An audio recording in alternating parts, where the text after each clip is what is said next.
সুপ্রিয় দর্শক, আপনাদের সামনে হাজির হয়েছি নতুন আরেকটি ভিডিও নিয়ে। আজকের এই ভিডিওটি হচ্ছে বরই গাছে কলম করার পর কি অবস্থা হয়েছে সেটি আজকে আপনাদের দেখাবো। আমি 1.5 মাস আগে কলমটি করেছিলাম। আজকে আমি আপনাদের দেখাবো 1.5 মাস পর আমার কলমের কি অবস্থা হয়েছে।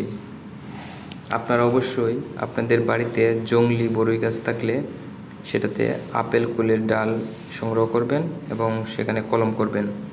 আমি এরকম একটি ডালেই কলম করেছিলাম। সাধারণত বরই ফলন সংগ্রহ করার পর বরই ডাল যখন কেটে দিবেন তখন এরকম কুশি বের হবে।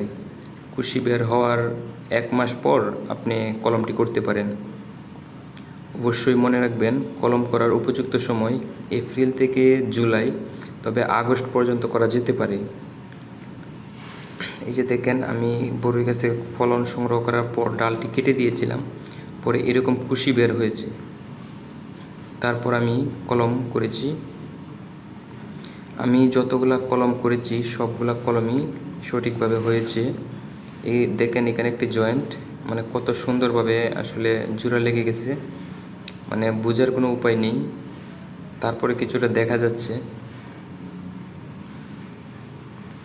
আপনারাও আপনাদের বাড়িতে কোনো জংলি বরই গাছ থাকলে সহজে আপেল কুলে পরিণত করতে পারবেন।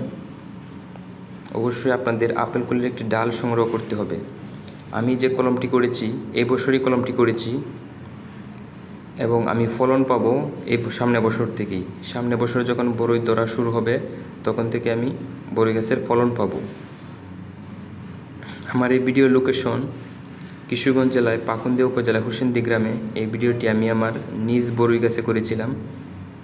আমার উদ্দেশ্য সবাইকে দেখানো, যাতে আপনারাও আপনাদের নিজ বাড়িতে এই কলমটি করতে পারেন।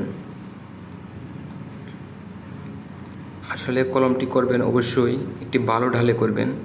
আমার এই পাশটা কলমটি আসলে ছোটো, কারণ ডালটি ওইরকম পুক্ত ছিল না, ভালো ছিল না। আসলে এটা ক্লিয়ারভাবে দেখানো যাচ্ছে না। হ্যাঁ, এই পাশটা দেখেন। আসলে কলম করা একদম সহজ। আমি আমার কিভাবে কলম করেছিলাম সেই সম্পর্কে একটি ভিডিও এই ইউটিউব চ্যানেলে দেওয়া আছে। আপনারা অবশ্যই আমার ভিডিওটি দেখে নেবেন যে আমি কিভাবে কলম করেছিলাম। এই যে দেখছেন, বরই গাছে পোকামাকড় ধরেছে। আপনারা স্বাভাবিক কীটনাশক প্রয়োগ করবেন যেন কলমের কোনো ক্ষতি না হয়। তবে আসলে এর কচি পাতা তো, এই জন্য কিছু পোকা আক্রমণ করেছে। তবে আশা করি এগুলা কোনো ক্ষতি হবে না, কীটনাশক না প্রয়োগ করলেও হবে। এই যে আমি আবারও দেখাচ্ছি যে এই পাশটা দেখেন। এই যে আমার এই পাশটা হচ্ছে জংলি ডাল, ঠিক আছে। যেহেতু আমি কলম করেছি ওই পাশে, সেহেতু আমি এই পাশের ডালগুলো সব কেটে দেব, কারণ ওই পাশের ডালগুলো না কাটলে আমার এই পাশ দ্রুত বৃদ্ধি হবে না। দেখেন কত সুন্দরভাবে কলমটি হয়েছে। আপনারাও আপনাদের বাড়িতে জংলি বরই গাছ থাকলে এভাবে কলম করতে পারেন। কলম করা একদম সহজ। ঠিক আছে, সবাই ভালো থাকবেন। ধন্যবাদ।